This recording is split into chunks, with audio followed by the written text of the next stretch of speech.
petite introduction générale. Point, on va prendre un peu, essayer de la hauteur dans la big picture du moment. Nos sujets étant des sujets mondiaux par définition et des sujets d'entreprise en interface avec les États et la société, je dirais qu'à mi-juin, on a un contexte macroéconomique qui démontre à nouveau qu'il y a un peu un affolement dans la situation mondiale, chacun y allant un peu de sa stratégie. Et c'est aussi très vrai du côté des entreprises qui, ça me frappe toujours, font pas vraiment preuve d'action collective et où chacun joue sa carte. Alors, je développe ce point très rapidement, mais c'est vrai que la dominante de la problématique mondiale aujourd'hui, soit dans les sujets durables ou pas durables, c'est quand même la situation de l'inflation, qui n'appelle pas tant que ça aujourd'hui de coordination. Les banques centrales essaient de réagir. Il y a parle là un petit peu d'une position des chief économistes des organisations qui appellent à veiller à garder un peu dans cette inflation due à l'énergie avant tout et à l'alimentaire, à garder quand même un soutien à l'investissement. Mais c'est intéressant de noter que dans le rapport qui a été fait pour les Nations Unies par notre Sachs, Jeffrey Sachs, grand spécialiste américain sur nos enjeux de durabilité, il tire la sonnette sur beaucoup de points quant à la non-application de l'agenda des ODD, de l'agenda 2030.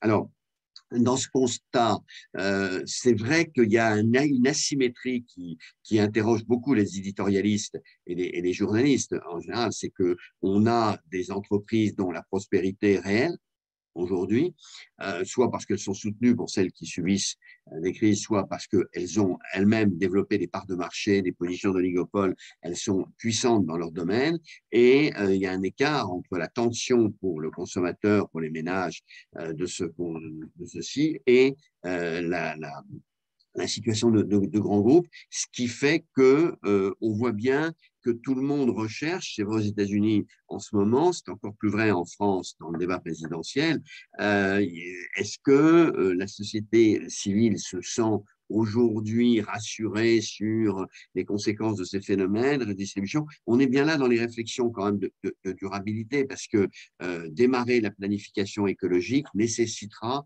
fondamentalement du contrat social, nécessitera des contreparties ici et là, des incitations. Et donc, comment, dans un cycle de non-coopération qui est assez fort aujourd'hui, on réussira ceci? C'est une vraie interrogation si on veut que la situation climatique ne se passe pas dans la trappe des enjeux de la crise géopolitique. Alors, je rappelle pour votre information quand même, je trouve le très important débat qui a été un peu tranché au summit organisé par l'école de Toulouse, par Tirole et Christian Gollier, sur la question normes versus prix du carbone. Clairement, Pascal Canfin a fait valoir, avec l'exemple voté très récemment, de la fin du moteur thermique pour 2035, que si on l'avait fait par le prix du carbone, on aurait eu des phénomènes gilets jaunes puissance 10, et que parfois, il faut savoir réguler par la norme obligatoire, c'est-à-dire par l'offre en réalité, et pas simplement par un travail sur la demande à certaines conditions. Ça, c'est un débat économique très intéressant, renforcé par les positions du français nouveau chief économiste du FMI, Pierre-Olivier Gourachas, qui dit on arrête le chantier sur le prix unique du carbone. Vous vous souvenez, il y a 3-4 ans, c'était un peu une doxa, et on verra, ça se fera ici ou là dans des situations très localisées, des tarifications différenciées, mais on ne passera pas par là.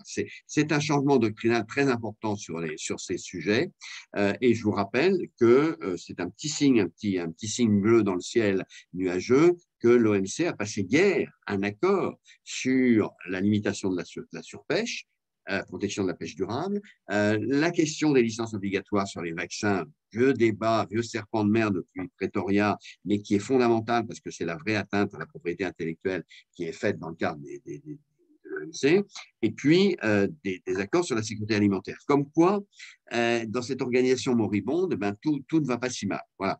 Alors, dans ce contexte, en Europe, on a les conséquences du conflit de la situation de l'invasion russe de l'Ukraine. On voit bien que la modification du mix énergétique européen s'est faite, s'est accélérée dans des conditions incroyables. On y reviendra puisque les Allemands sont en train d'imposer au nom de la sécurité nationale des éoliennes dans leur Länder, mais que du coup, on se replie sur d'autres gisements gaziers dans des conditions qui ne sont pas forcément extraordinaires.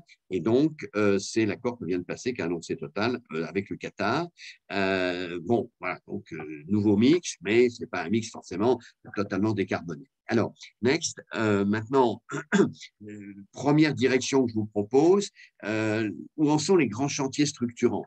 Alors, je laisserai à Éric Duvaux, évidemment, l'expert, le spécialiste, nous faire le point sur le chantier EFRAG, mais pour moi, ce chantier avec son parallèle ISSB aux États-Unis est quand même quelque chose d'assez fondamental, dont le calendrier peut-être, Éric nous éclairera, semble quand même assez accéléré et qui déjà, à travers toutes les démarches de consultation qui sont mises en place, nous éclaire sur une orientation assez solide d'une métrique qui va s'appliquer, en tout cas en Europe, prochainement.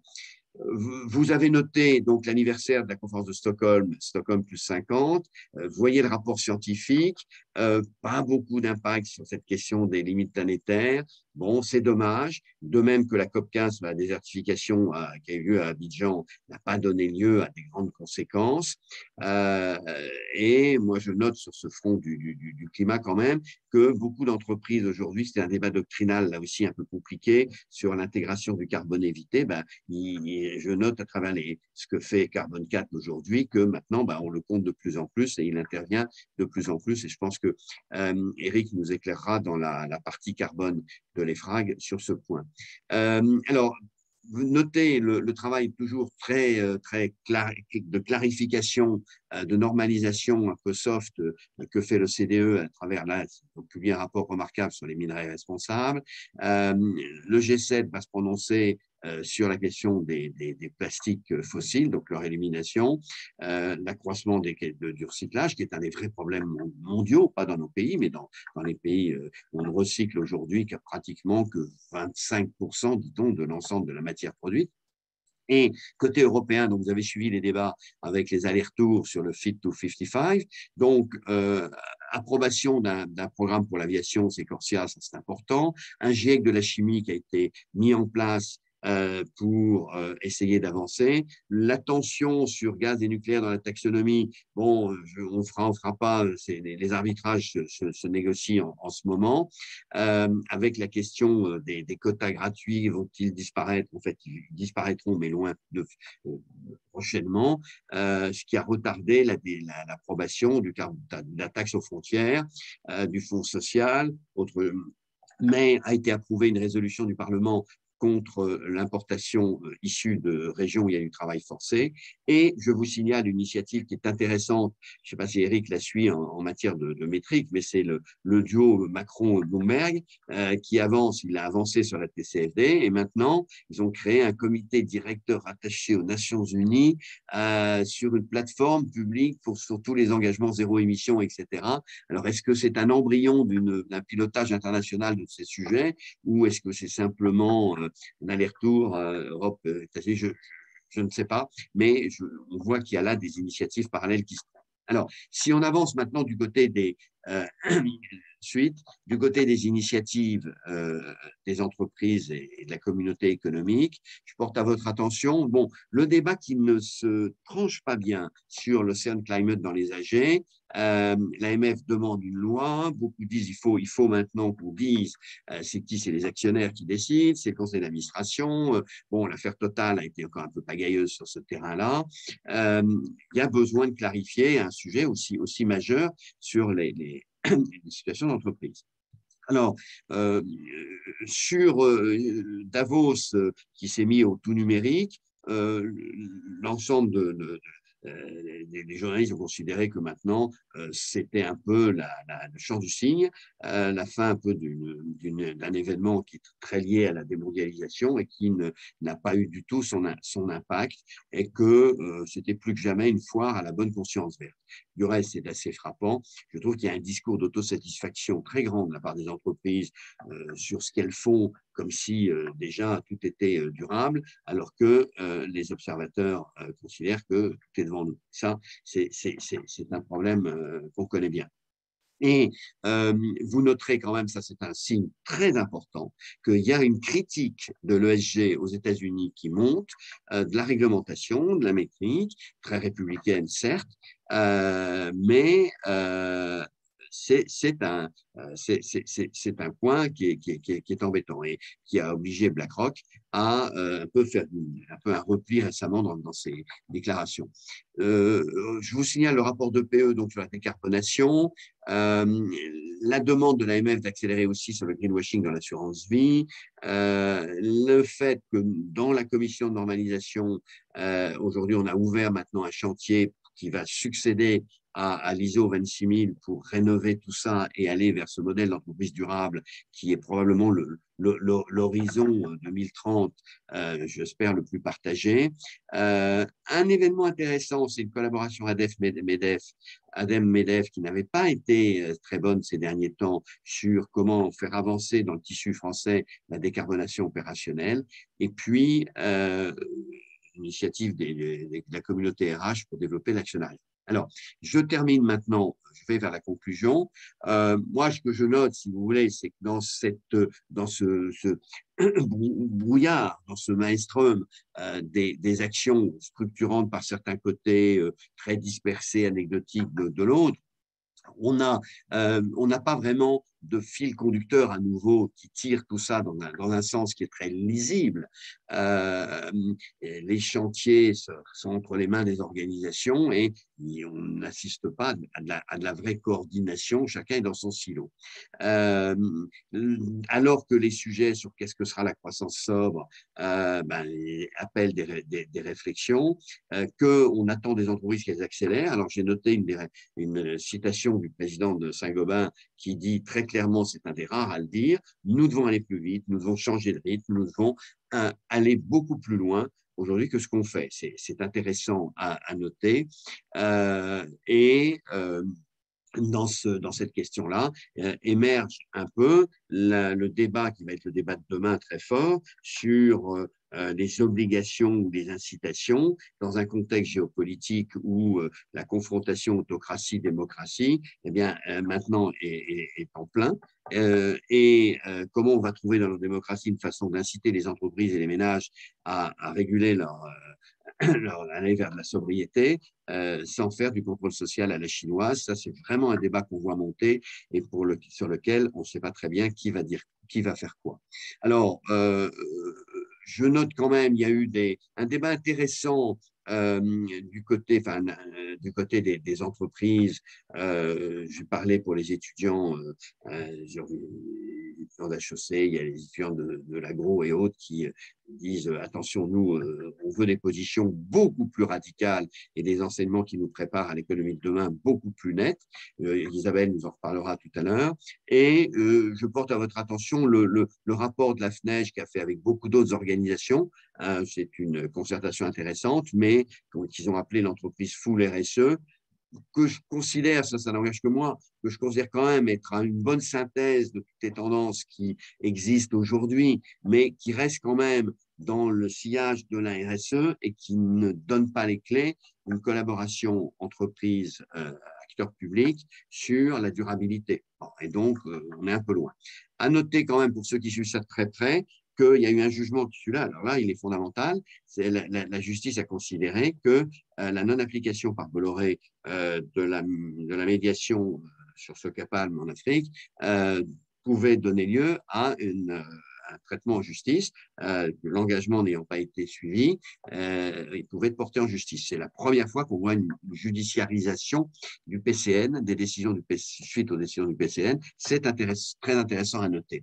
Je termine donc pour de bon, next, s'il vous plaît, sur un peu indication, toujours les bouquins, les trucs qui sortent. Donc, un très bon livre de vulgarisation de Christian de Pertuis sur le vocabulaire. Un livre très radical d'un scientifique français bien connu, Aurélien Barraud, astrophysicien, etc., qui, lui, tire la sonnette. Mais entre les deux, le travail remarquable de Nicolas Dufour, patron de la BPI, sur le pourquoi de la désindustrialisation française et le comment de la réindustrialisation, qui passe par, selon lui, un pacte social bien mieux fait. Et probablement que le durable est le socle de ce pacte social. Voilà.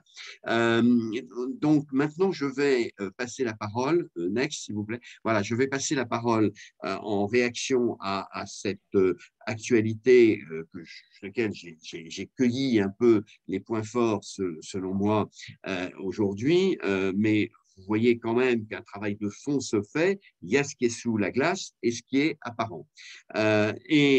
Aujourd'hui, nous avons le plaisir d'accueillir Éric Duvaux qui pilote aujourd'hui le chantier de l'EFRAG et il va nous donner un peu le point sur l'esprit et les modalités qui sont au cœur de la phase de consultation qu'il a ouvert à partir des premières propositions qui sont faites, qu'on comprenne bien que cette métrique extra-financière dont on pensait qu'on n'en verrait jamais la standardisation internationale avant longtemps, eh bien, elle est rentrée aujourd'hui dans un cycle de mise en œuvre qui est impressionnant.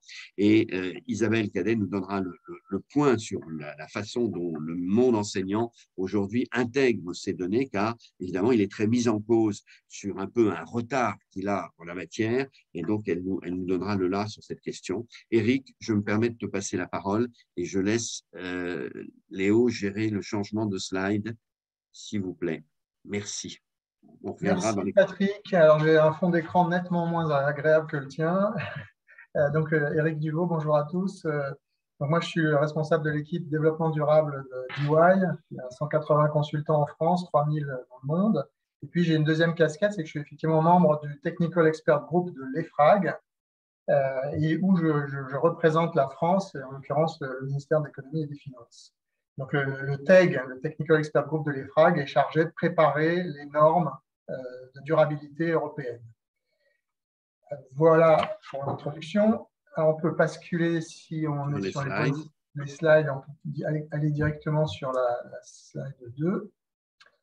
Juste pour rappeler, pendant que Léo fait la manipulation technique, pour commencer d'abord par rappeler l'importance du Green Deal européen, qui est peu présent en France dans les débats électoraux durant le printemps, ce qu'on peut regretter. Donc le Green Deal, c'est finalement la création d'un écosystème fondé sur la transparence.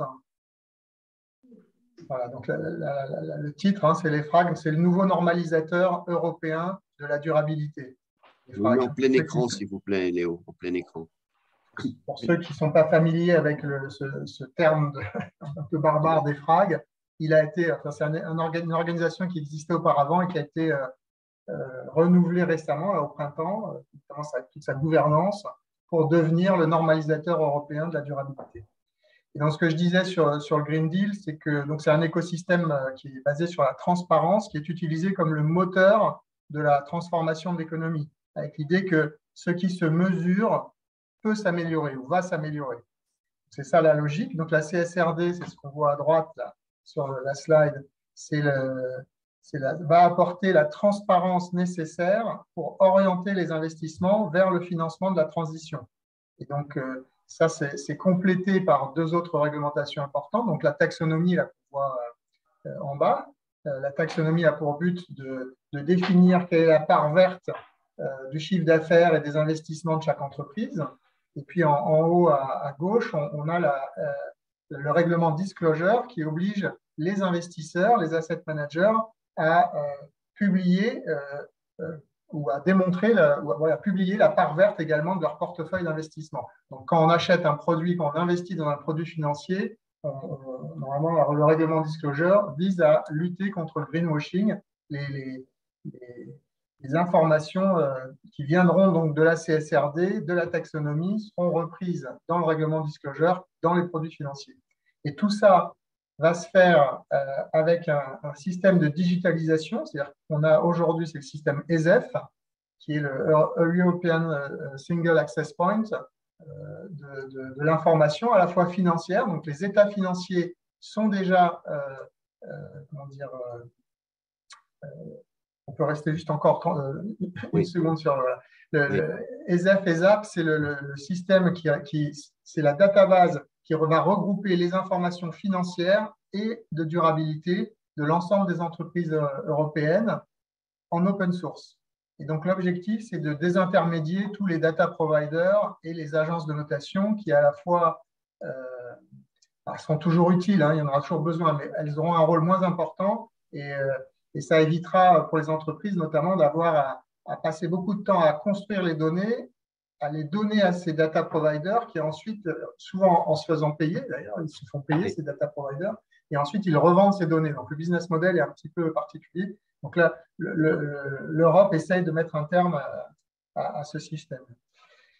Alors la CSRD, quelques mots, c'est la slide suivante. Donc la CSRD a pour objectif de mettre les informations de durabilité au même niveau de qualité que les informations financières, que les états financiers. Donc, donc les informations seront dans le rapport de gestion, Management Report. Les informations seront cohérentes avec les autres réglementations européennes. Elles seront digitalisées, j'en ai parlé. Elles seront produites selon une norme qui est donc définie par les FRAG, qui sera définie par les FRAG, sous le principe de la double matérialité, avec un spectre assez large de sujets, de thématiques environnementales, sociales et gouvernance, au sens large, y compris les notions d'immatériel. Une logique également de prise en compte du forward-looking et donc des informations futures, j'en dirai un mot tout à l'heure, et avec une forte connectivité entre donc, le financier et le non financier. Donc, toutes ces informations sont produites par les entreprises et seront contrôlées à la fois par le board en termes de gouvernance, par les équipes de contrôle interne dans les entreprises et par les auditeurs financiers, puisque ce sont les commissaires aux comptes qui deviendront les garants. La profession, enfin, la directive qui définit la vocation des commissaires aux comptes au niveau européen va être changée pour étendre leur mandat aux états de durabilité en plus des états financiers. C'est arbitré ce point, Eric, il est arbitré? Oui.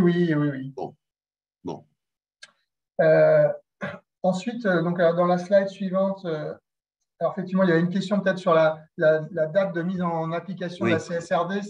C'est a priori pour l'exercice de reporting 2024, à partir de l'exercice 2024 pour les entreprises qui sont déjà soumises à la NFRD.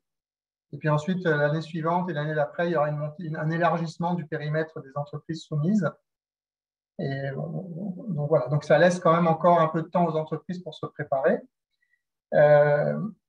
Donc finalement, les normes de l'EFRAG vont devenir la grammaire de la transition et de la performance ESG. Les standards sont structurés en deux temps avec des normes transverses qui sont présentées là, il y en a 13. Donc, ce qu'on appelle des cross-cutting standards, donc des standards qui vont s'appliquer à toutes les entreprises. Alors, tous les standards qui sont là vont s'appliquer à toutes les entreprises, mais les ESRS 1, ESRS, ça signifie European Sustainability Reporting Standard. Voilà. Donc, les 1 et le 2 sont les standards qui s'appliquent à tous les sujets de développement durable, de durabilité. Et puis ensuite, on en a 5 sur l'environnement, 4 sur le social et 2 sur la gouvernance. Donc ça, ce sont les normes transverses qui vont s'appliquer à toutes les entreprises et elles seront complétées donc, à partir de l'exercice 2024, donc publiées en 2025. Et elles seront ensuite complétées par une quarantaine de normes sectorielles qui arriveront probablement l'année prochaine et qui s'appliqueront probablement qu'en 2025. Donc, pour l'instant, dans l'attente de ces normes sectorielles, pour l'instant, l'ensemble de ces thématiques que vous voyez à l'écran sont présumées matérielles pour les entreprises, mais les entreprises auront la possibilité, en attendant donc, le niveau sectoriel, de réfuter cette présomption de matérialité pour réduire le nombre d'informations qui seront publiées. Vous voyez qu'il y a des thématiques assez larges et ça permet, et vous verrez que notamment sur la partie gouvernance, Alors là, il en manque encore un également sur les produits, un standard sur les produits et sur les achats responsables. Mais on verra que finalement, l'objectif, c'est bien de commencer à expliquer une partie des écarts entre la valeur comptable des entreprises et la valeur boursière, qui aujourd'hui est quand même très, très significatif. Donc, du coup, il y a ce qu'on met derrière ESG est assez large et ça pourrait comprendre à l'avenir également les sujets d'immatériel, de valeur immatérielle de l'entreprise. Les intangibles, oui. Voilà, les intangibles. On peut passer à la page suivante qui présente finalement la tête que devront avoir les rapports de durabilité, les états de durabilité des entreprises. Et donc là, l'objectif, donc là, c'est la structure qui sera demandée par les standards, avec une partie transversale au niveau de l'entreprise sur le rappel de sa stratégie, de son business model et de la durabilité de ces éléments-là, donc la prise en compte de la durabilité dans ces éléments-là, la gouvernance de la durabilité, l'analyse de matérialité avec les impacts, les risques et les opportunités en matière de développement durable.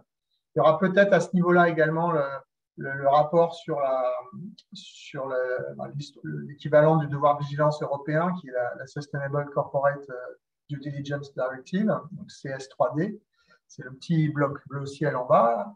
Et puis ensuite, il y aura présentation par thématique, donc d'abord l'environnement, le social et la gouvernance, et à chaque fois, une présentation des politiques, des objectifs, des actions et des ressources qui sont mises en œuvre, ainsi que des performances, d'abord au niveau transverse, puis au niveau sectoriel, et ensuite au niveau de l'entité, si elle a des choses particulières à rajouter. Dans la partie, donc ça, et on décline la même présentation sur l'environnement, le social et la gouvernance. Et dans l'environnement, à la fin de la section environnement, il y aura les informations liées à l'article 8 de la taxonomie sur les parts vertes de chiffre d'affaires et de CAPEX. Donc l'objectif, c'est d'avoir des informations pertinentes, comparables. Aujourd'hui, la NFRD n'a pas permis d'avoir toujours la pertinence et la comparabilité, et fiable. Alors en France, c'est déjà relativement fiable parce qu'il y a un audit par l'ETI, mais donc là, ça va être étendu à l'ensemble de l'Europe. Informations pertinentes, comparables et fiables sur donc, les enjeux. Les enjeux sont les impacts, les risques et les opportunités. Donc, c'est la notion de double matérialité. Impact, c'est matérialité pour la société et l'environnement, et la matérialité financière, ce sont les risques et les opportunités pour l'entreprise. Donc, on parle de ce qu'on appelle des IROs, c'est Impact, Risk et Opportunities.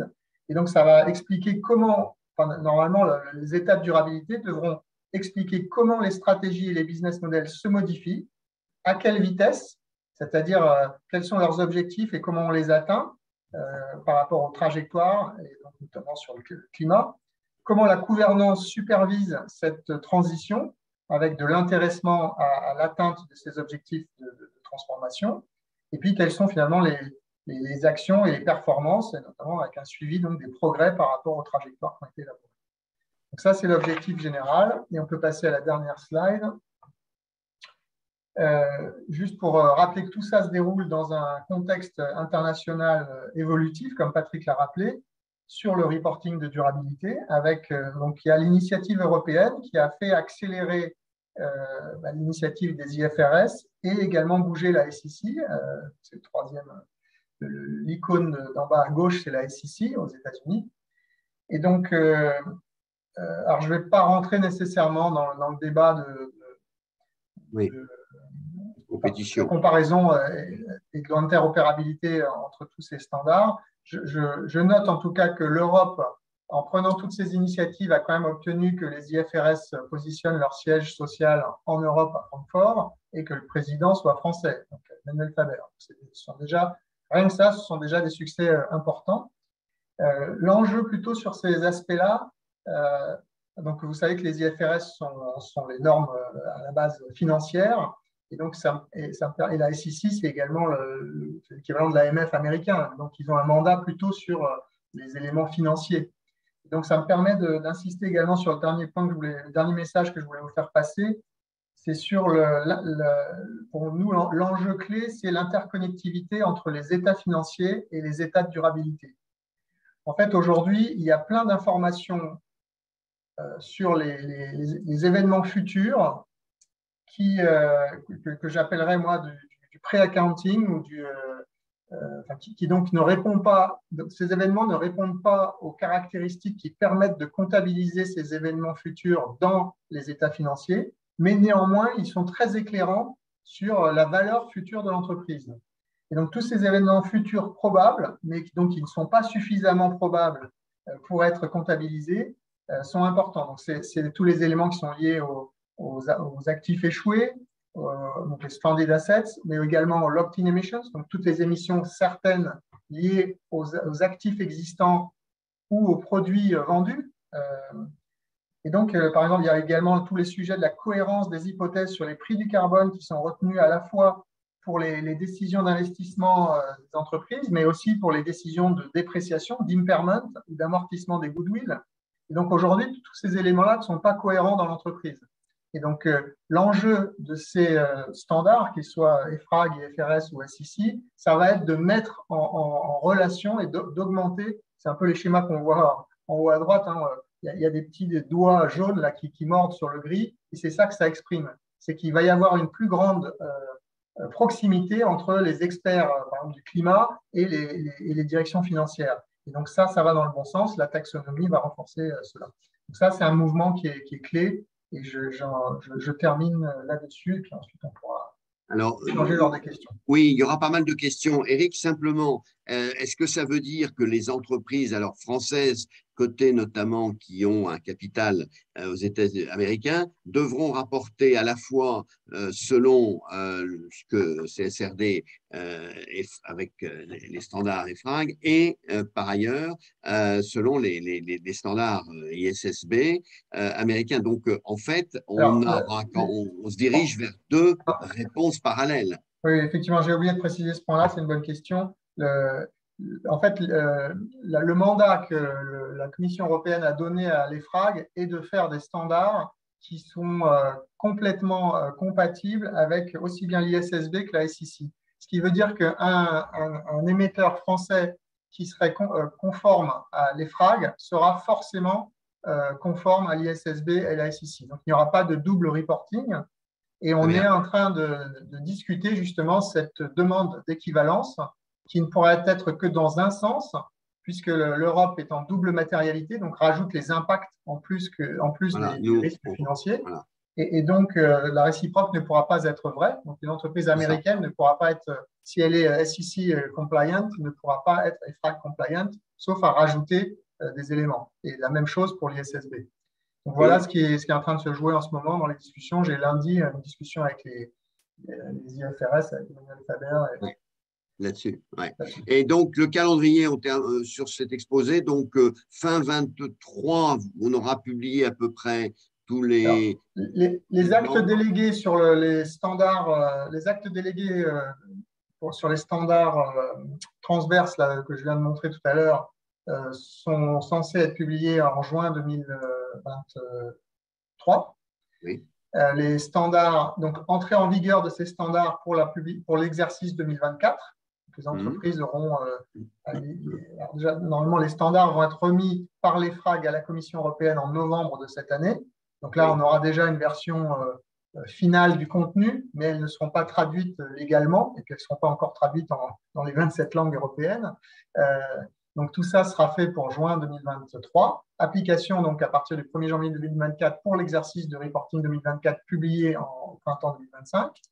Et puis ensuite, ce qu'on appelle le jeu sectoriel les 40 autres normes sectorielles, elles seront prévues pour être probablement au printemps janvier 2024. Elles seront traduites en actes délégués, mais pour application probablement que soit en 2025 ou en 2026. Je rappelle que la CSRD est en train d'être en fin de processus de trilogue européen entre le Parlement, la Commission et le Conseil des ministres. Et donc, la réunion a lieu mardi prochain, la réunion finale, et on espère tous que la CSRD sera approuvée en version définitive sous présidence française, là, mardi prochain. Ce sera donc, une directive. Tout ce que je dis est quand même subject to l'approbation de la CSRD en l'état. Mais c'est une directive, et donc elle donnera lieu à transposition.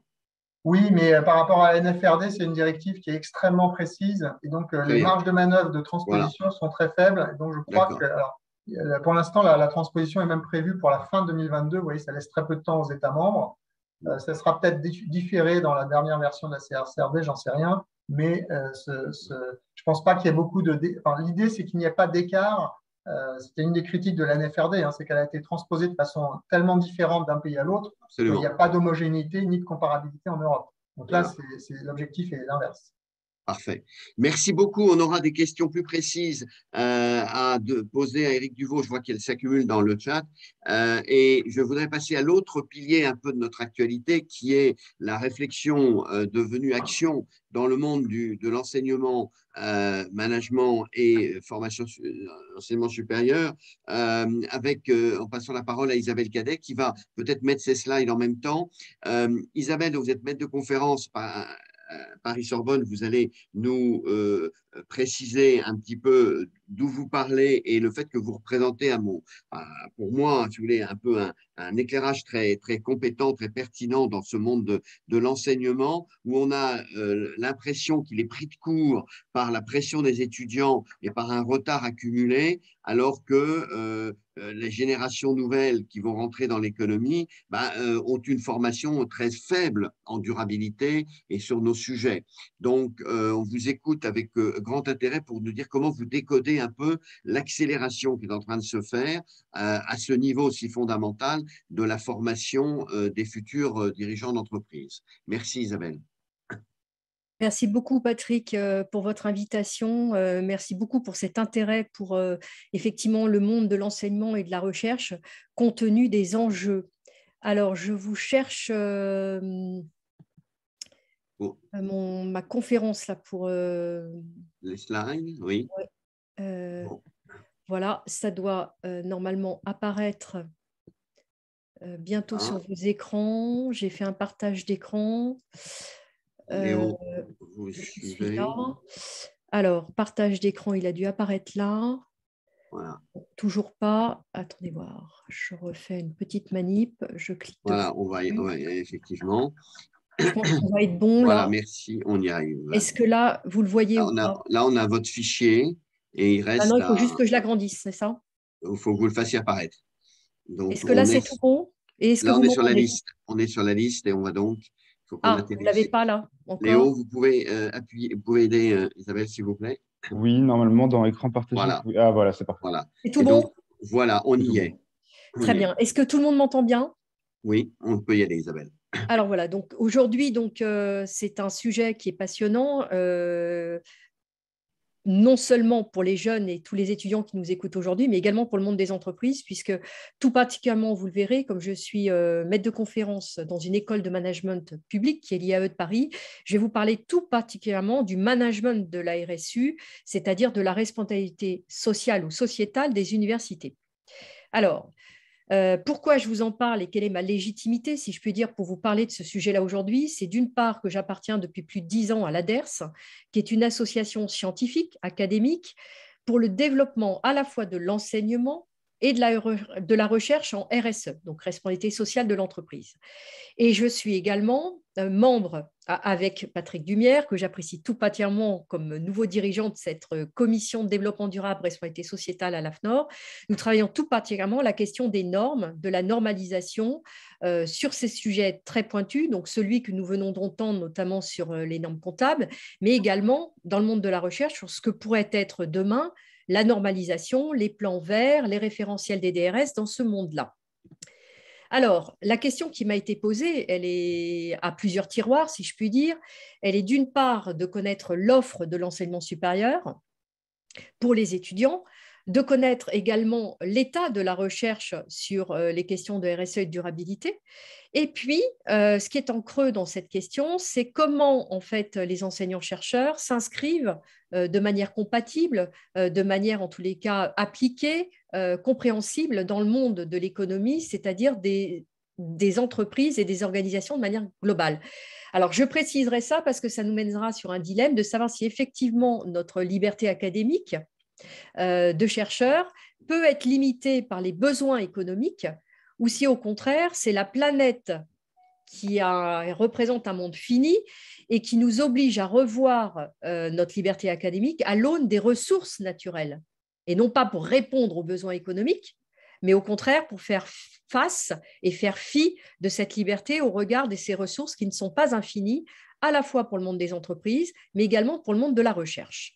Donc, on va essayer de concilier tout ça. Alors, quelques chiffres d'abord pour fixer les enjeux. Pourquoi on parle de l'enseignement supérieur et pourquoi, Patrick, je dirais, vous avez bien fait de m'inviter?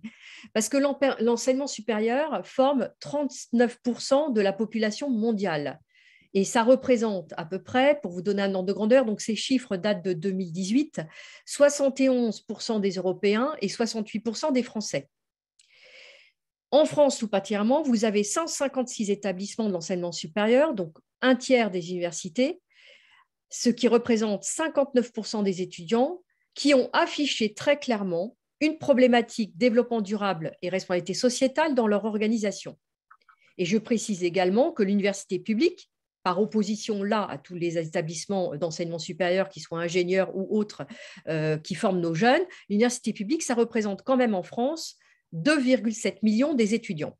Donc, c'est une masse d'apprenants à former qui, demain, iront dans les entreprises. Alors, on parlait d'actualité durable et je sais que, Patrick, vous êtes très sensible à la discussion sur l'actualité. Je rappelle que l'ADERS, donc notre association, vient au mois d'avril de délivrer un prix de thèse avec l'ORS, que vous connaissez également, qui est l'Observatoire de la RSE, vient délivrer comme par hasard un prix de thèse, non pas sur une thèse qui tombe sur la RSE, c'est-à-dire directement en lien avec l'entreprise, mais vous voyez, cette thèse a été primée à la fois par le monde de l'entreprise et académique, qui porte tout particulièrement sur la responsabilité sociétale des universités. Et c'est une étude sur 5 universités, thèse qui a été rédigée par Marie Stage, qui a eu le premier prix, pilotée par le professeur Isabelle Barthes et qui a été soutenue dans une école de management, donc à Strasbourg. Et vous voyez, vous êtes bien dans le cœur de l'actualité. Aujourd'hui, le cœur du dispositif de la RSE repose sur la formation, c'est-à-dire comment demain nous pourrons répondre par l'enseignement à ces problématiques-là. Alors, je rappelle également pour l'ADERS, puisque j'appartiens à l'ADERS, que nous travaillons depuis des années en tant que chercheurs sur ces questions-là. Nous avons sorti notamment 2 numéros spéciaux dans la revue Management et Sciences sociales, l'un en 2018, l'autre en 2020, et vous voyez le prisme évolue. Nous avons parlé au départ de la responsabilité sociétale des organisations, c'est-à-dire des écoles en tant que telles, et maintenant de la responsabilité sociétale de nous, enseignants-chercheurs, c'est-à-dire à titre individuel, que faisons-nous pour nos étudiants, pour nos institutions, dans le cadre de notre recherche, pour cette RSU. Alors, rappelez également que le monde de la recherche est venu peut-être tardivement, parce que la RSO ou RSU est venue de l'ISO 26000, c'est-à-dire du boomerang, c'est-à-dire l'entreprise qui renvoie aux organisations à leur propre responsabilité par rapport à la RSE qui date des années 50 avec l'ouvrage de Bowen et des années 80-90 avec les scandales financiers.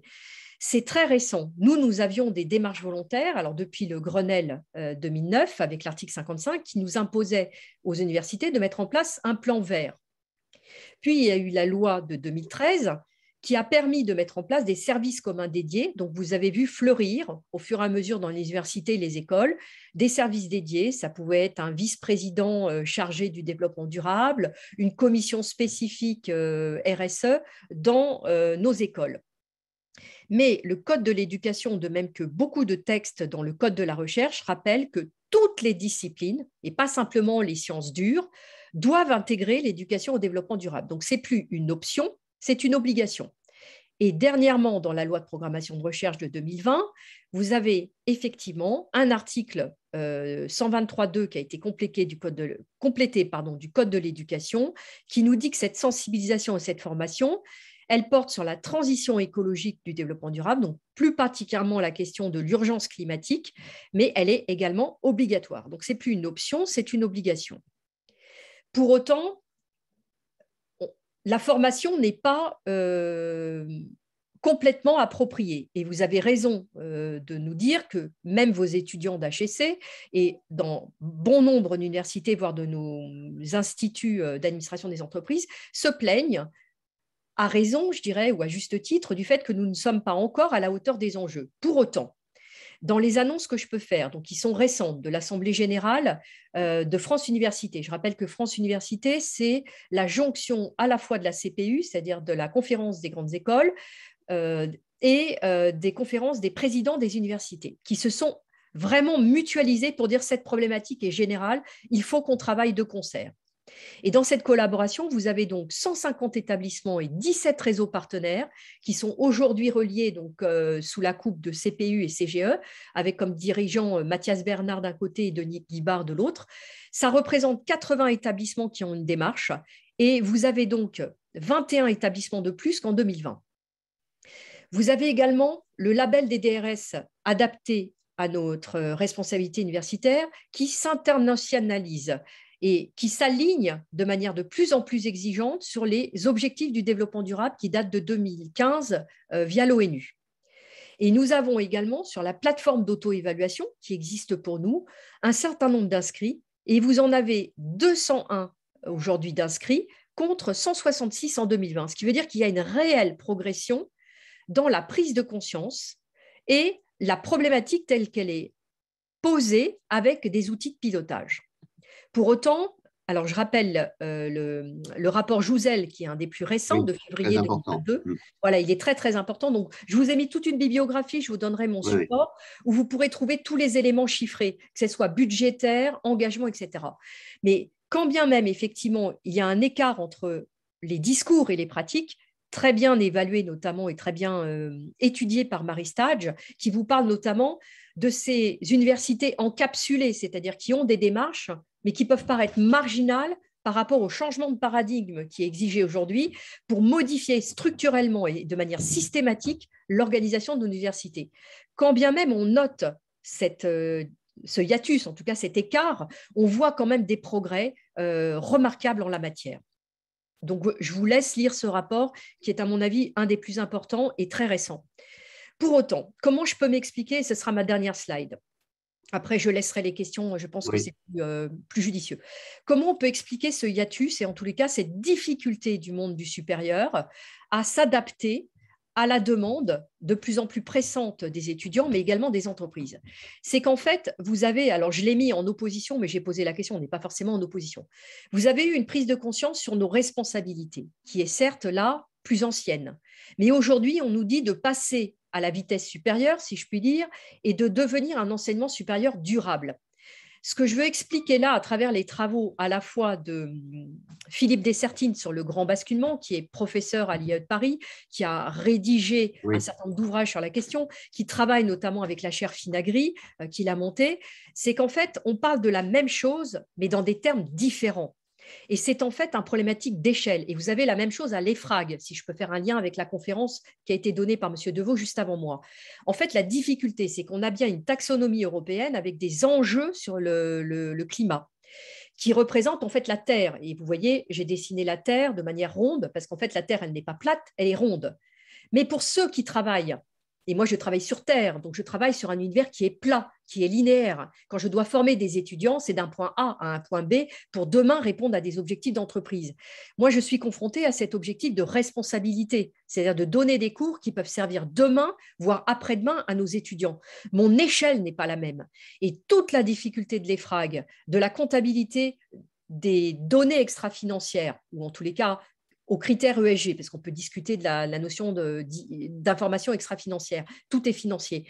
Mais c'est cette difficulté à parler à des échelles différentes.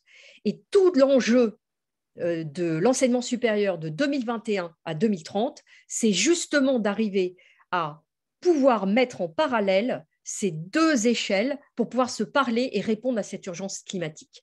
Je vous remercie pour votre attention. Merci Isabelle. Vous conviendrez quand même, Isabelle, que nous prenons conscience tous que la donne je dirais, terrestre, planétaire, l'emporte sur le reste aujourd'hui et qu'il y a une sorte de redéfinition un peu des paradigmes, c'est-à-dire la solidarité entre une écosphère qui détermine physiquement les conditions de viabilité et puis une économie qui est plus libre, plus ouverte, mais qui ne peut plus faire fi de cette contrainte physique qu'elle a ignorée jusqu'à maintenant, non ? C'est peut-être une façon, vous en Alors, expliquerez tout à oui, l'heure. vous avez raison de le dire comme ça. C'est vrai qu'on a pu l'ignorer, ou en tous les cas faire la politique de l'autruche. Aujourd'hui, on ne l'ignore plus.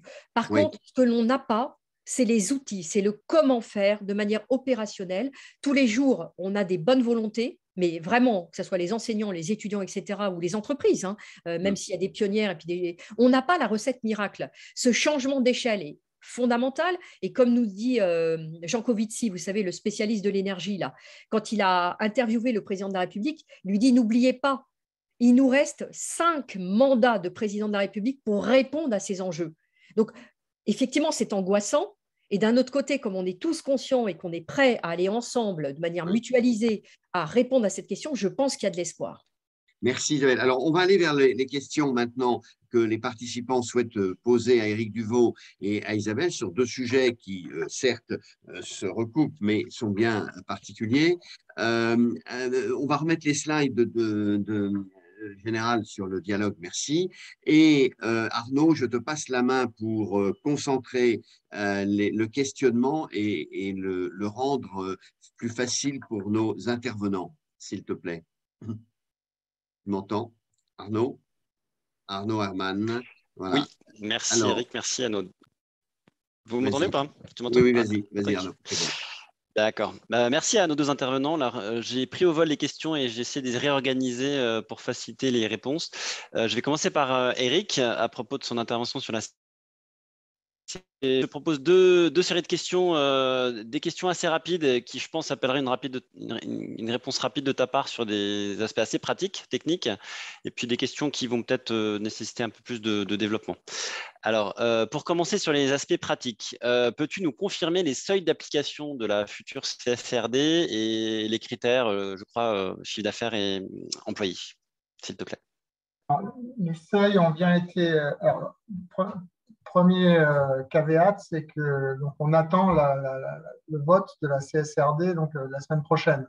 Donc, tout ce que je dis, évidemment, dépend de la version finale. Néanmoins, aujourd'hui, sur les seuils, on est toujours sur les seuils qui ont été rappelés dans le chat, 250 personnes en consolidé, 250 employés en consolidé, et puis les seuils de 40 millions et de 20 millions pour le bilan de chiffre d'affaires. C'est deux de ces trois critères, donc c'est exactement les mêmes critères que ceux qui s'appliquent à la directive accounting, et donc pour les états financiers. Donc là, grande similitude. Et ensuite, dans l'application, ce que j'ai expliqué tout à l'heure, c'est qu'il y aura probablement une progressivité et que donc la première année, ce seront uniquement les entreprises, les EIP soumises actuellement à les EIP, c'est les entreprises d'intérêt public qui sont qui sont cotées, en fait. Voilà. Oui. Les entreprises cotées. Donc en France, on a surtransposé la NFRD parce que les entreprises non cotées ne sont pas soumises. Donc là, l'idée, ce serait de commencer pour la première année qu'avec les entreprises qui ont déjà été soumises à la NFRD. Et puis ensuite, étendre l'année suivante aux entreprises, aux large companies, donc celles qui ne sont pas cotées. Et puis enfin, la dernière année, on irait on compléterait entre 500 et 250 personnes. Parce que la NFRD est basée sur 500 personnes. Éric, je complète sur ce point la question. Elle n'a pas été abordée, mais elle est majeure. Quel est le régime de sanction en cas de défaut? Alors, il n'y a pas de régime de sanction, si ce n'est celui des commissaires aux comptes quand ils… Est-ce que ça veut dire, toi qui es commissaire aux comptes, que tu ne ratifieras pas, tu ne signeras pas les comptes d'ensemble de la société si cette partie n'était pas satisfaisante? Est-ce que c'est ça la vraie sanction? Je pense que en fait, aujourd'hui, on attend la version finale de la CSRD, mais je pense qu'il y aura deux rapports séparés du commissaire aux comptes. Et donc, du coup, la sanction, s'il y a deux rapports séparés du commissaire aux comptes, on ne pourra pas remettre en question la sincérité des états financiers. Et par contre, on remettra en question la sincérité ou l'absence d'état sur la durabilité. Donc, on n'a pas changé la doctrine européenne qui laisse fondamentalement dans cette affaire de construction d'une transparence et d'une performance RSE, on va dire, aux investisseurs. et elle s'en remet en fait au marché pour dire si vous ne le faites pas, je ne viendrai pas vous sanctionner de façon pécuniaire, mais les investisseurs en tiendront compte. Est-ce qu'on reste Oui. quand même dans cette doctrine? On reste dans cette doctrine tout à fait. Hein. Le commissaire aux comptes aura juste la possibilité de dire il y a une irrégularité. Et voilà, voilà.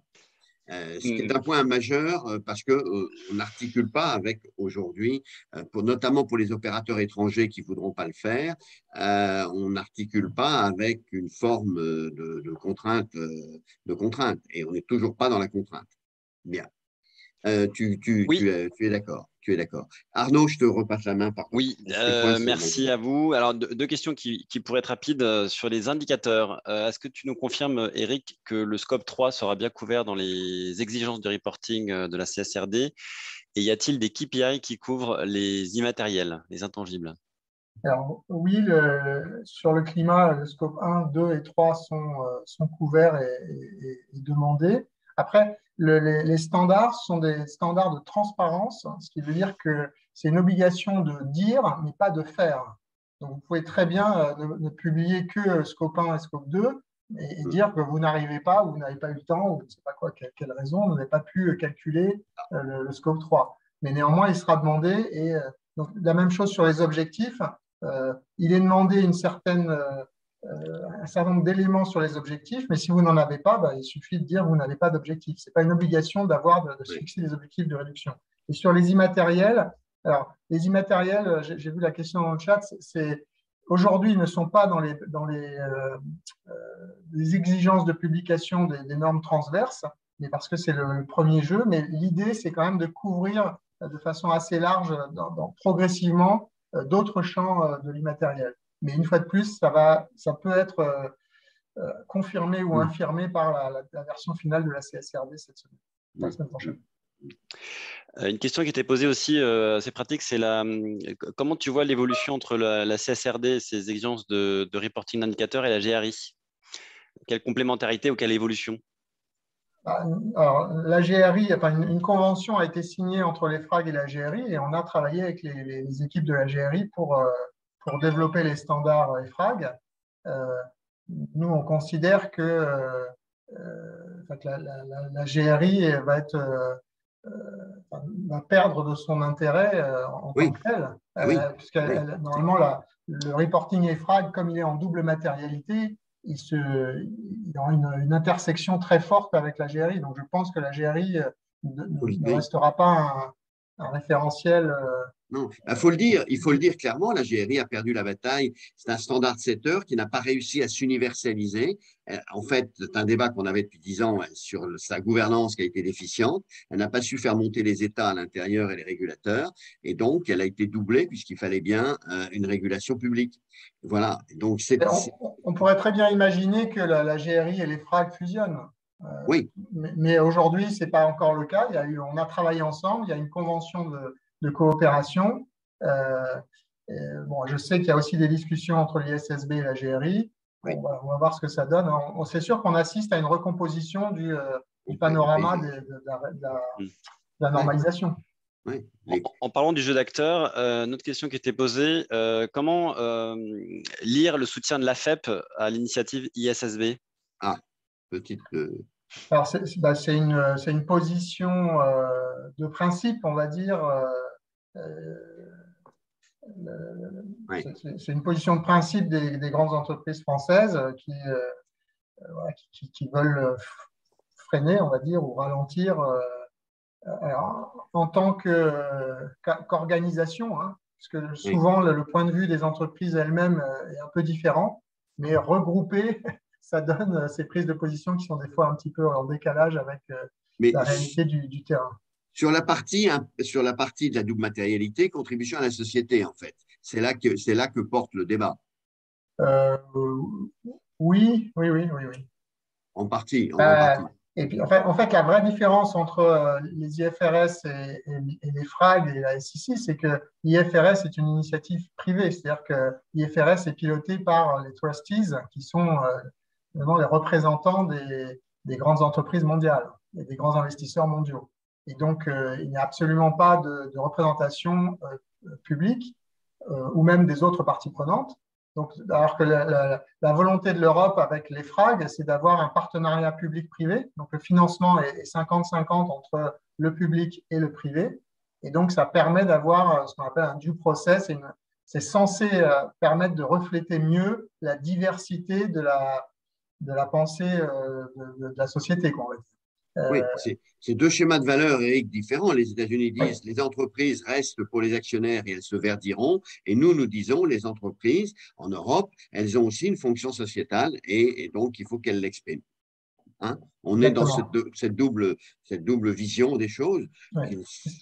C'est la raison pour laquelle l'Europe, la Commission européenne, a souhaité que la normalisation soit à sa main, à la main de l'EFRAG et non pas laissée comme la finance, laissée aux IFRS qui sont pilotés par les intérêts des entreprises et des investisseurs. Voilà, GRI. Effectivement. Alors, pour finir, deux questions qui recherchent plutôt une prise de recul, alors qui reproduit plusieurs commentaires dans le chatbox. Première, c'est, tu as décrit une mécanique assez sophistiquée de publication d'indicateurs avec certaines limites que tu as évoquées. Il y a plusieurs commentaires qui disaient, mais finalement, est-ce que, ça va nous permettre d'apprécier raisonnablement la performance de durabilité d'une entreprise, typiquement dans une situation multicritère où il peut y avoir des indicateurs qui prennent des bonnes performances et d'autres de mauvaises performances. Donc, est-ce que c'est un bon témoin de la qualité de la démarche de durabilité? Et deux, est-ce que c'est suffisamment engageant pour permettre la transformation des entreprises dans la mesure où c'est un exercice de transparence, comme tu l'as rappelé? Alors, sur la pondération, ce problème-là, il existera toujours. Donc les SSB, pour l'instant, ne travaillent que sur le climat. L'Europe a choisi d'aller tout de suite sur l'ensemble des thématiques ESG. Et donc, on n'a pas de solution pour la pondération. Donc, à la fin, l'analyse par des analystes ou des investisseurs restera importante, puisque c'est à chacun de faire sa propre pondération entre les différents enjeux. Après, sur le caractère transformationnel de ces normes, pour le coup, il y a énormément de choses on va vraiment scruter, c'est ce que j'ai essayé d'expliquer, comment la durabilité impacte le business model, comment le business model est changé, donc par exemple le portefeuille des produits proposés, des produits et services, et puis également, est-ce que la stratégie de l'entreprise prend en compte ces dimensions-là? Donc, on pense que ça va avoir un effet qui finalement accompagne le mouvement, parce que le mouvement, on le voit depuis 2-3 ans en Europe, en tout cas de façon un peu partout dans le monde, depuis 2-3 ans, pour les gens qui suivent la durabilité depuis 20 ans ou plus, on voit bien que depuis 2-3 ans, le point d'inflexion a été franchi. Donc aujourd'hui, il y a des vraies politiques. Alors c'est compliqué parce que c'est des changements, y compris dans les entreprises, mais il y a des vrais changements majeurs qui s'opèrent et donc normalement ça devrait être reflété. Quand je parlais également, quand on dit il faut les ressources, il faut déclarer les ressources. Donc si on se fixe un objectif de réduction des émissions de carbone, par exemple, aujourd'hui c'est beaucoup, je pense qu'il y a une partie importante des entreprises qui se sont fixées des objectifs de réduction des émissions de carbone à 2030 ou à plus long terme, qui n'ont pas fait l'exercice de financial planning. C'est-à-dire qu'il n'y a pas en face la contribution de chacun des leviers d'action et les ressources financières nécessaires pour les mettre en œuvre. Donc ça, c'est des choses qui vont être demandées dans les normes de l'EFRAG. Et donc, si vous voulez, on ne pourra plus parler d'objectifs de réduction des émissions de carbone si ce n'est pas étayé par des vraies décisions de l'entreprise qui ont été validées par le board et qui sont communiquées et transparentes. Et donc, ce qu'avait demandé l'AMF, ce que demandait l'AMF à un moment donné sur les trajectoires, que les trajectoires soient construites. Mais sur le point que tu as souligné, Eric, ça veut dire que les utilisateurs des data issus de vos travaux, je pense aux agences de notation, ne pourront plus maintenant, ça c'est une information importante, faire n'importe quoi en boîte noire, puisque l'ESMA, donc l'autorité des marchés financiers européenne, va maintenant les suivre et leur demander de savoir comment ils font, qu'il n'y ait pas de conflit d'intérêts, qu'il y ait une explicitation des méthodologies. Donc, on renforce aussi le contrôle de ceux qui vont utiliser ces données pour qu'on soit sûr qu'il n'y ait pas derrière un rattrapage qui ne serait pas défendable. Ce que j'ai essayé d'expliquer également tout à l'heure, c'est que donc toutes ces données-là seront en open source dans ESEF. Et donc, déjà, n'importe quel investisseur pourra extraire les données qui l'intéressent. Alors, évidemment, il y aura toujours la part de pondération liée aux produits financiers qui sera développée. Mais bon, ça devrait favoriser un peu la désintermédiation, quoi. Et donc, du coup, ça fait le lien avec tes propos sur le Data Hub de Bloomberg. Voilà. L'open source, la database en open source européenne ESEF sera un peu en concurrence avec le Data Hub de Bloomberg. Sur laquelle je regrette que le chef de l'État français soit allé l'encourager. Je n'ai pas compris cette démarche non plus. Mais de la même manière qu'on doit aussi encourager l'ISSB, y compris si on n'est pas d'accord sur la simple la matérialité financière versus la double matérialité, parce qu'à la fin, l'ISSB sera… En fait, la différence entre l'EFRAG et l'ISSB, c'est que l'EFRAG, c'est une juridiction qui a décidé quelque chose d'obligatoire, alors que l'ISSB, c'est une proposition privée d'un standard qui devra être accepté et validé par des juridictions. Donc, si l'Europe et les États-Unis ont leur propre, en tant que juridiction, ont choisi d'un côté l'EFRAG, de l'autre côté la SEC, eh bien, il restera les autres pays, l'Inde, la Chine, etc. Et d'où il y avait un groupe formé avec Chine, Japon, UK, Europe et les États-Unis. Ça va être la next step. Et je rappelle aussi, cette semaine, EcoVadis a fait une levée de fonds considérable. C'est aujourd'hui la première agence de notation mondiale. En réalité, elle est française, d'origine française, puisqu'il note 100 000 entreprises et il n'y a pas l'équivalent dans le reste. Donc, c'est un petit signal intéressant à noter. Une dernière question peut-être, Eric, et après Isabelle, je reproduirai les questions qui vous concernent, qui rebondissait sur ton évocation de l'évolution des directions financières et du rapprochement avec le reporting ESG. Est-ce que tu peux déjà nous témoigner des évolutions que tu constates déjà aujourd'hui dans les directions financières et d'après toi, à quoi on peut s'attendre dans 2-3 ans en termes de périmètre d'action de la direction financière? Alors, ce à quoi on assiste, c'est la nomination de directeur finance durable. Donc, Danone a été précurseur dans la matière, mais L'Oréal vient de le faire. La semaine dernière, un grand pétrolier a rattaché la fonction à la finance, qui était auparavant rattachée à la stratégie. Et donc, on voit bien, nous-mêmes, là, chez EY, on a fait un événement au musée du Quai Branly le 31 mai dernier, sur ce qui s'appelait Sustainable Futures. Et donc, ça fait 20 ans qu'on organise des événements de ce type. Et jusqu'à maintenant, on n'avait jamais réussi à faire venir sur le plateau, enfin sur l'estrade, en speaker, les directions générales et les directions financières. Et là, c'était un événement sur la durabilité. Donc, il y avait 350 personnes dans la salle. Et sur l'estrade, il n'y avait que des DG ou des DAF. Il n'y avait pas un seul directeur du développement durable. Alors, ça nous a même été reproché, mais il y a eu notamment une table ronde emblématique avec 3 femmes, donc la nouvelle DG d'Orange, Christelle Heidemann, et la DG de Mobilize, la nouvelle business unit de Renault sur les services de mobilité, et Microsoft. Et je crois que la troisième personne, c'était Microsoft.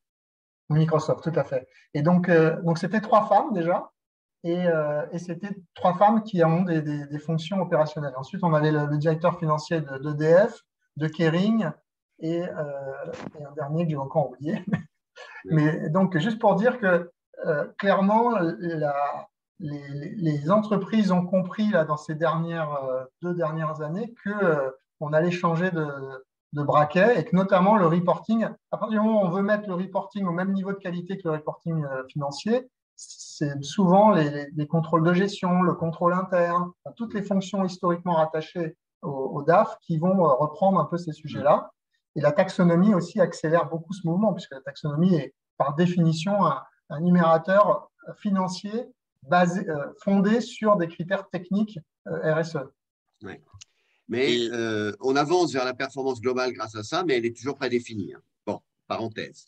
Voilà, c'était la dernière question, mais je vais passer maintenant aux questions pour Isabelle. Alors, plus que des questions, c'est des commentaires dans lesquels j'essaie de détecter des questions qui pourraient être soulevées par votre intervention. Ce qui était débattu dans le fil de discussion, c'était finalement la vitesse d'intégration et les modalités d'intégration des enjeux de développement durable dans les enseignements. Donc, est-ce que vous pouvez témoigner aujourd'hui de la vitesse d'exécution et sur la méthode, est-ce que vous pouvez aussi apporter quelques informations sur la mutualisation qui peut ou pas intervenir entre les différents centres de formation, écoles, universités, pour créer ce corpus de contenu d'enseignement autour de la durabilité? Alors, vous me posez encore une question ou plusieurs questions très intéressantes qui sont effectivement clés, mais qui sont toutes à mettre à des niveaux différents. Alors, la première question, vous parlez de la vitesse d'intégration. Je ne suis pas une physicienne et je serais bien en peine de vous répondre. Je peux vous répondre par une pirouette, c'est que de toute façon, vu côté entreprise ou côté étudiant, le monde de l'enseignement ne va jamais assez vite. Pour autant, je le rappelle, en termes d'innovation, c'est bien le monde universitaire et le monde de la recherche qui va quand même relativement vite. Donc, il y a 2 poids, 2 mesures, si vous voulez. Je comprends l'attente des parties prenantes et notamment des étudiants, leur impatience, mais chaque chose en son temps. Ce qui me permet de basculer sur la question des méthodes, c'est-à-dire que tous les enseignants et les chercheurs d'ailleurs se posent la question des méthodes. Donc, quand on réfléchit à ce qu'on attend de l'enseignement, en règle générale, c'est d'apporter à nos jeunes, que ce soit d'ailleurs l'éducation nationale avant l'enseignement supérieur, c'est d'apporter un socle des connaissances. Or, vous le savez, pour la question de la responsabilité sociale des entreprises ou de la RSU ou du développement durable, ça va un petit peu plus loin, c'est-à-dire qu'on nous demande également d'apporter en fait ou d'articuler avec des compétences. Or, ce sont ces compétences-là qu'on essaye de mesurer par la labellisation, beaucoup plus que le socle des connaissances. Parce que le socle des connaissances, si je prends par exemple mon univers de management, je n'ai pas les compétences ni les connaissances d'un ingénieur. Je ne suis pas Monsieur Josel qui permet effectivement de parler en toute connaissance de cause du réchauffement climatique au GIEC. C'est-à-dire que j'ai des compétences de scientifiques durs qui me manquent. Donc la mutualisation, elle est obligatoire, d'où le mouvement de France Université sur ces questions-là, de regrouper à la fois les ingénieurs et les sciences humaines. C'est obligatoire, on ne peut plus travailler en silo, ça appelle la transdisciplinarité. Pour autant, c'est bien du monde des entreprises, avec le taylorisme, que nous avons cloisonné et travaillé en silo. C'est-à-dire que pour améliorer la productivité, pour répondre à des objectifs économiques, on a de plus en plus perfectionné, spécialisé les tâches, au point que même maintenant, on arrive à se poser la question de savoir s'il faut des enseignants ou des chercheurs, alors qu'en fait, notre statut, c'est enseignant-chercheur. Donc, ce sont des vraies problématiques à la fois de management, mais également de conception de nos spécialisations et du monde environnant qui nous appelle aujourd'hui de nouveau à travailler plutôt en multidisciplinarité ou en pluridisciplinarité.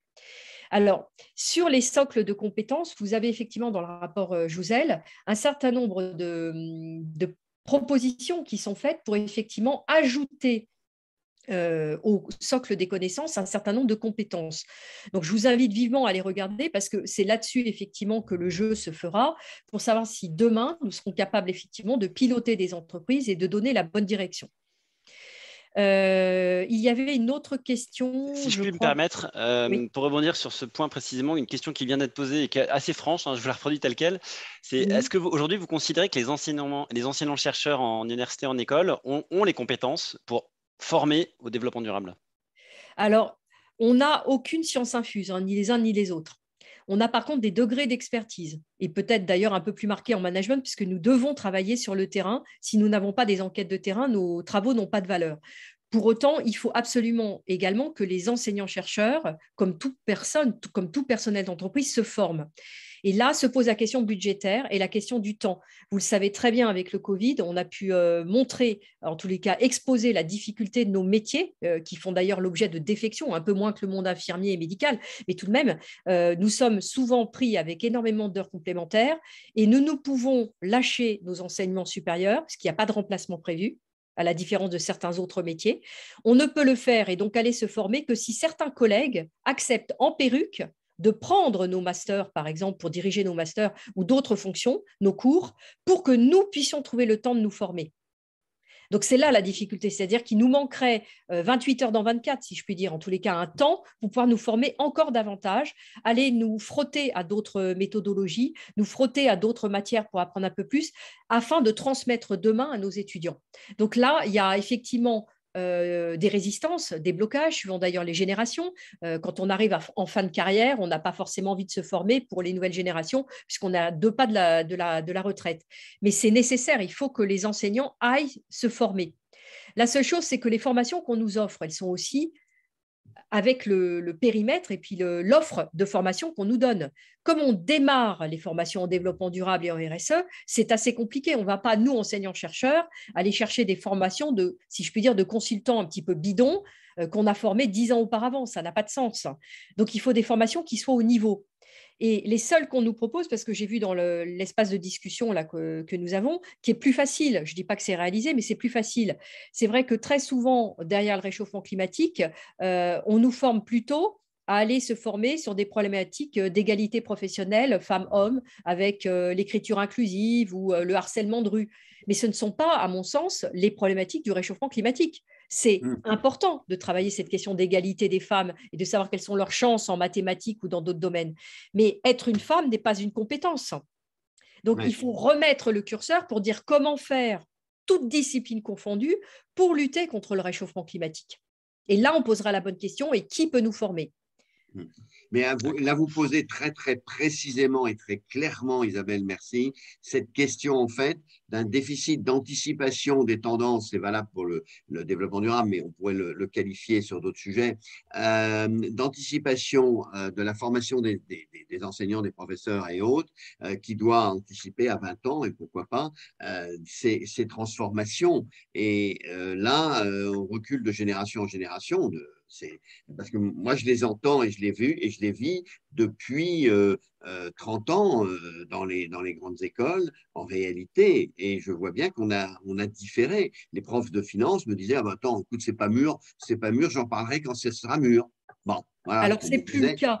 Alors, dans les méthodes également, vous en avez 2. Alors, je ne sais pas ce qui se veut pratique à HEC, vous nous le direz, Patrick. En tous les cas, dans nos univers d'instituts d'administration des entreprises et certaines universités, ou même écoles de management, parce que j'étais avant en école de management privée, il y a 2 écoles, c'est-à-dire 2 tendances. Soit vous faites des modules spécifiques. Oui. Pour former les jeunes sur ces questions-là. Soit vous dites qu'il faut l'intégrer complètement dans tous nos enseignements, dont la finance, et c'est ce que dit Philippe Dessertine, on a basculé maintenant la finance verte, il n'y a pas de finance pure, il y a de la finance responsable ou il n'y a pas de finance, voilà. Je vais dire très clairement. Il a raison. Donc, on a maintenant progressivement de l'intégration dans chacune de matières. On parle de marketing durable, de finance durable, voilà. etc. Voilà. Mais quand vous intégrez complètement, vous diluez également. Donc, c'est très difficile, quand vous me parlez par exemple de vitesse d'intégration, de vous dire quel est l'instrument de mesure approprié pour mesurer ça. Alors, heureusement, il y a des labellisations, il y a des personnes qualifiées pour venir dire, et je félicite l'Université de Bordeaux, parce que je vois Stéphane Trébuc qui est présent en ligne, qui vient d'être labellisé. Je pense que ces éléments sont mesurés ou mesurables. Mais c'est une vraie question. Quand on encapsule avec certaines démarches volontaires qui sont mises en parallèle, on a l'impression qu'on n'intègre pas, on ne change pas de modèle. Là, tous les enseignants sont confrontés à cette difficulté, que s'ils ne parlent pas à la jeunesse actuelle en leur apportant des réponses pour demain, ils sont has-been, comme on dit. Donc, on est obligé de le faire. Ouais. Alors moi, je le fais grâce à vous, je dirais, Patrick, et toutes ces organisations dans lesquelles j'interviens, donc que ce soit l'AFNOR ou avant la plateforme RSE, pour rester bien ouvert aux problématiques des entreprises. Mais tout le monde ne fait pas cet effort. Ça prend un temps. Ça supposera de résoudre un problème pédagogique absolument fondamental. Il se trouve que nous y travaillons avec Arnaud de longue date. C'est la question des cas. De la pratique pédagogique, de la méthode pédagogique, de l'étude de cas. Ça nécessite, et c'est un appel que je fais aux entreprises aussi, qu'elles sachent travailler avec le monde enseignant et de la recherche, non pas pour faire de la promotion de ce qu'elles font, mais pour rentrer dans l'analyse critique de ce qui est fait, pas bien, mieux, etc. Et là, on a des passerelles qui ne sont Patrick, pas établies. parce que nous, on est, vous savez, pour les IAE, un petit peu à la méthode Harvard sur des études de cas. Et là, je peux en témoigner, j'ai dirigé donc pendant 4 ans le master qualité, sécurité, environnement qui est à l'IE de Paris, qui parle également de RSE. j'étais confrontée à cette difficulté qu'effectivement, les entreprises avaient bien envie de faire la promotion de ce qu'elles savaient bien faire, de leur fondation ou autre. Mais quand je leur demandais de me donner des cas réels de pratiques de corruption ou pour parler tout simplement d'accidents, par exemple, de fréquences d'accidents, j'avais vu l'OIT la semaine dernière a dit que la sécurité était devenue un droit fondamental du travail. Moi, je leur demande des cas aux entreprises. Et dans les mémoires des étudiants, ils doivent étudier des cas. Et au dernier moment, toujours au dernier moment, je suis confrontée, alors je suis juriste à l'origine, donc je résous ces problématiques-là pour mes étudiants, mais on me met des clauses de confidentialité renforcées, ce qui fait que l'étudiant n'a pas le droit de publier son cas, n'a pas le droit même de l'exposer à un jury universitaire qui ne fait pas d'argent. C'est un énorme problème. Donc, je ne comprends pas. Je travaille en formation continue et en apprentissage pour 80%. Les entreprises payent la formation pour nos étudiants. On leur dit, on travaille de concert. L'alternance, c'est pour partir de l'entreprise, pour faire des méthodes inductives. Donc, on part du terrain. Et il y a une coupure liée au secret des affaires, à la crainte d'avoir un contentieux, de s'exposer à des critiques réputationnelles ou autres. L'entreprise ne donne plus matière ni aux chercheurs, ni aux étudiants pour travailler des études de cas. Et ça, c'est grave, parce que l'entreprise se tire une balle dans le pied. Nous ne pouvons pas nous couper du terrain, et là, c'est un message pour les entreprises aujourd'hui. Absolument. Merci de l'avoir dit. Vous êtes en apprentissage, vous financez, eh bien, allez jusqu'au bout. Les clauses de confidentialité, oui, mais les études de cas sont indispensable pour progresser. Mieux que, je dirais, merci mille fois de mettre vraiment l'accent sur cette problématique-là, qui est une exigence de jouer le jeu, de l'analyse de ce qu'il faut faire, comment on l'a fait, etc., du retour d'expérience.